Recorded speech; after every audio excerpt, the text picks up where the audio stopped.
So, guests who I'd love. Right, there's quite a few guests who I would really love to have on the podcast. But they're all really big. I would love Richard Dawkins.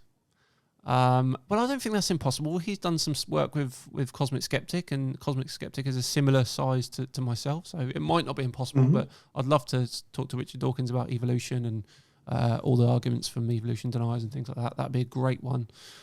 I think that there's another one as well who is big, and everyone would think, oh yeah, you're going to say Brian Cox, but I think Neil deGrasse Tyson would be great to have on. Yeah, he's got a lot of personality about him for sure, isn't he? I think he'd make a really interesting. Yeah, and he's got that knack as well of making everything sound interesting. Like whatever he's talking about, it was he could probably talk about pendulums and make them sound interesting. Yeah, Neil deGrasse Tyson. Yeah. So. I remember I did my physics A level. I did a project on pendulums, and I think I almost fell asleep in the class. I should mention that I've been writing a scientific textbook page on pendulums just this week, actually, and circular motion. Yeah. So, and I nearly put myself to sleep. Yeah. So I know what you mean. Oh dear, brilliant. What about you? Any guests that you would like on? I mean, you've got your obvious ones, haven't you? You mentioned Brian Cox before. That's great. But I'd like to get somebody from the world of entertainment that isn't perhaps science related. Maybe a well-known comedian or somebody that engages really well with people on Twitter, and just get an outsider's view from them on. That's a good idea. Yeah. On flat Earth, and do they know any flat earthers, or maybe somebody like that who does in the real life know a flat earther and can comment on what they've done to try and maybe bring them out of that hole and the damage that flat Earth might do. Absolutely, that's a good idea. Actually, I was looking at people that aren't in science, so like celebrities, entertainers who aren't in science that hold scientific qualifications, and there's actually quite a lot of them. And I thought maybe a good idea to maybe get some of those types of people on, because again, like you say, it'd be their job isn't science. Their job is to be in entertainment or whatever, but they have a good background in science. So it'd be good to get their ideas on the conspiracies and whether they know much and stuff like that. So maybe that could be one for the future too. Yeah, it's excellent idea. Right. So one more thing I'm going to talk about, and that is, I've got a new game idea. Now, this is the first time I've discussed it with you. Guess the conspiracy. We're 10-8 up. So what we're going to do is we're going to say it's best of 21. Is that fair? No. Best of 21? Not best of 21.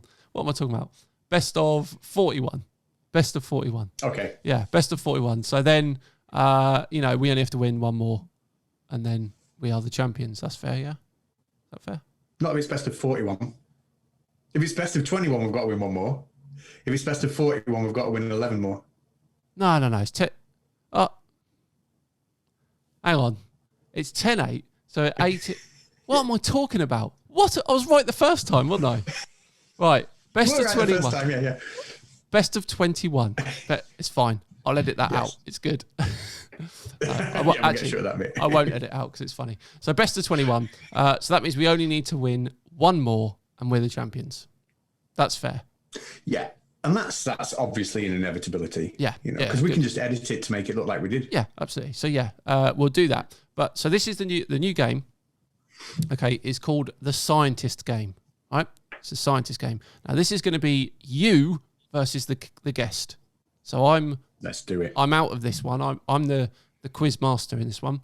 So what I'm going to do is I basically start by talking about a scientist that is unknown to you and the guest, and I'm going to go through a list of their achievements and their educational qualifications from the past, in their past to the present, and whoever guesses the scientist right first from the clues that I'm giving gets the point. That's the game. What do you think? That sounds amazing. Tell me you've got a practice run. I haven't actually, but as an example, which we won't use, obviously, I could say, was a keyboarder for D Ream, and then go from there. All right. So, and incidentally, you'd like this. Professor Dave, he was in a band. I've seen a video on his channel. I think I don't know whether he's got a second channel where he just puts his music stuff. I can't remember now, or whether he put it on his main channel. But I've actually seen he put a video up of him playing in the gig once. Yeah. Yeah. I was like, you're like the American version of Brian Cox in a band. Now you get. So yeah. He said he was touring when he first started writing all the videos, the scripts for the videos and stuff. He was touring. It was like a secondary source of income. He has got a video out on his channel, and it was, I think someone had asked him, like, are you a real professor or something? And he just made a video, like, am I a real professor? And he outlined his history in the video. And he said he was in a band touring, and he had quite an interesting backstory, Yeah, cool. Anyways, so that's the game. So there could be any scientist from history. So it won't just be people alive, it could be people that aren't alive.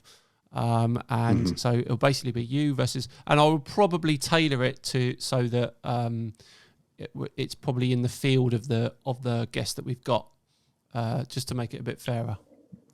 That's not fair on you. I know that's not fair on you, but sorry, mate. I'm going to regret saying this, but I'll be fine. Oh.